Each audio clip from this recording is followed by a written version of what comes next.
Ande-Ande Lumut dari Jawa Timur. Cerita Ande-Ande Lumut dari Jawa Timur. Suatu ketika, kerajaan Jenggala diserang oleh musuh. Ketika perang semakin sengit, permaisuri raja yang bernama Putri Dewi Sekartaji melarikan diri dan bersembunyi ke sebuah desa yang jauh dari Jenggala. Untuk menjaga keselamatannya, ia menyamar sebagai gadis kampung. Dewi Sekartaji tinggal di tempat Nyai Intan. Nyai Intan adalah seorang kaya yang mempunyai 3 putri, yaitu Kelenteng Abang, Kelenteng Ijo, dan Kelenteng Biru. Oleh Nyai Intan, Dewi Sekartaji diangkat anak dan diberi nama Kelenteng Kuning. Setelah keadaan di kerajaan Jenggala kembali tenang dan aman, sang pangeran mencari jejak istrinya. Ia pergi dan menyamar menjadi seorang pangeran yang sedang mencari jodoh. Panji Asmarabangun menyamar dengan nama Ande-Ande Lumut, lalu membuat sayembara. Dalam waktu singkat, berita sayembara itu tersebar jauh hingga ke desa si Kelenteng Kuning. Kelenteng Abang, Ijo, dan Biru mendengar kabar sayembara itu. Mereka sangat senang dan ingin mengikuti sayembara itu. Kita harus berhias agar terlihat cantik dan memikat sang pangeran, kata Kelenteng Abang.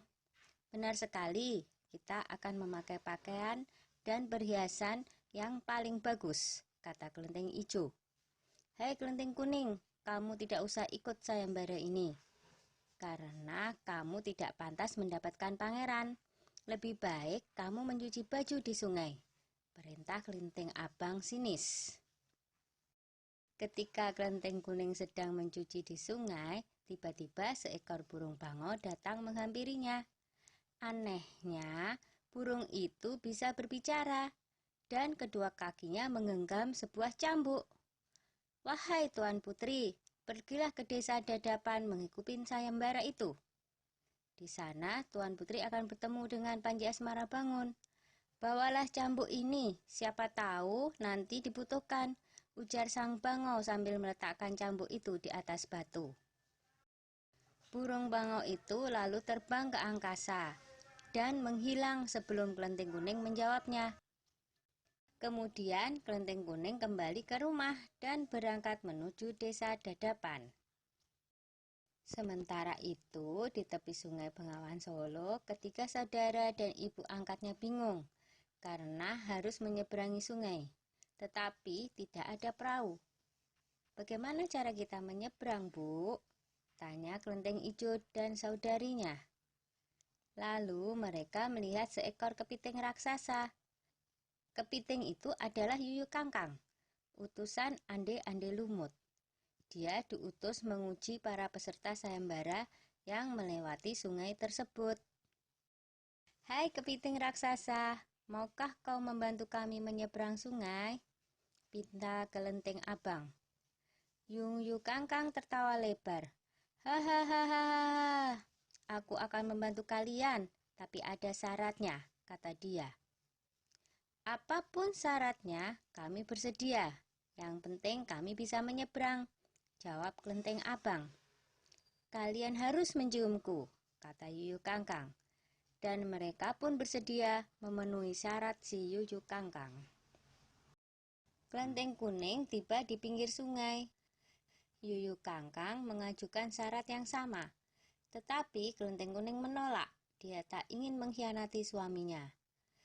Berkali-kali Kelenteng Kuning memohon, tetapi Yuyu Kangkang tetap menolak.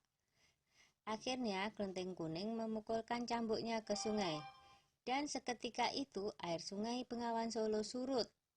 Melihat itu, Yuyu Kangkang ketakutan, dan segera menyeberangkan Kelenteng Kuning, bahkan mengantarnya sampai ke desa Dadapan. Sayembara pun dimulai. Secara bergiliran, Kelenteng Abang dan adik-adiknya menunjukkan kecantikan mereka di hadapan ande-ande lumut. Namun, tak seorang pun di antara mereka yang dipilih oleh ande-ande lumut.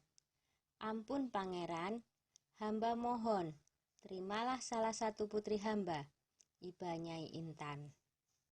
Ande-ande lumut menjawab, wahai Nyai Intan, ketahuilah, aku tidak bisa memilih seorang pun dari putrimu, karena mereka telah mencium si Yuyu Kangkang.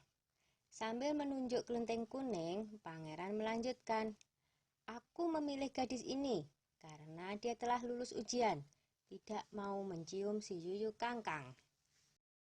Nyai Intan dan ketiga putrinya baru sadar bahwa mereka ditolak oleh ande-ande lumut karena tidak lulus ujian. Kemudian ande-ande lumut membongkar penyamarannya dan mengatakan bahwa dia adalah Panji Asmara Bangun. Kelenteng kuning sangat bahagia karena bertemu lagi dengan suaminya. Sudah ya cerita ande-ande lumutnya. Jumpa lagi.